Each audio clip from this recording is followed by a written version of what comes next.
महाराज जी, जैसे कि आपने बताया निंदा और क्रोध से बचें, ये पाप के कारक हैं। जैसे तैसे निंदा पर तो काबू पा रहे हैं, लेकिन यदि किसी बात को सुनकर क्रोध आ जाए, भगवान और आपकी याद करते हुए भी उस पर नियंत्रण कैसे करें? जैसे हम चाहते हैं कि आप हमारे साथ ऐसा बर्ताव करें, आप उसके विपरीत करेंगे, हमें क्रोध आ जाएगा। अगर हमारी कोई कामना नहीं है, हम अपने कर्तव्य का पालन करते हैं और सामने वाले पर भगवत दर्शन करते हैं, तो क्रोध आ ही नहीं सकता।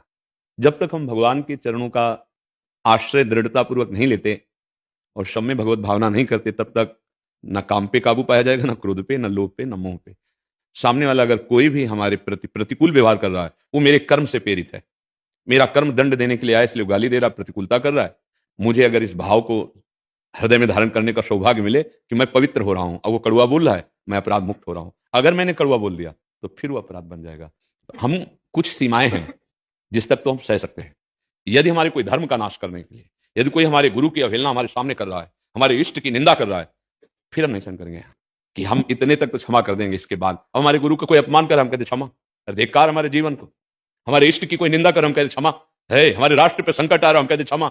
ऐसा नहीं, मतलब समझना, कहीं कहीं क्रोध भी क्षमा से ज्यादा फल देने वाला बन जाता है कि एक सीमा तक सहनशीलता है, इसके बाद अगर कोई उल्लंघन करता है तो कानून है, और या फिर उस समय अपने जीवन रक्षा के लिए हमें जो करना पड़ेगा वो हम कर सकते हैं सामर्थ्य के। क्योंकि एकदम क्षमा का उपदेश अगर सही ढंग से ना समझ में आया तो फिर अत्याचार का बढ़ावा भी हो सकता है। जी।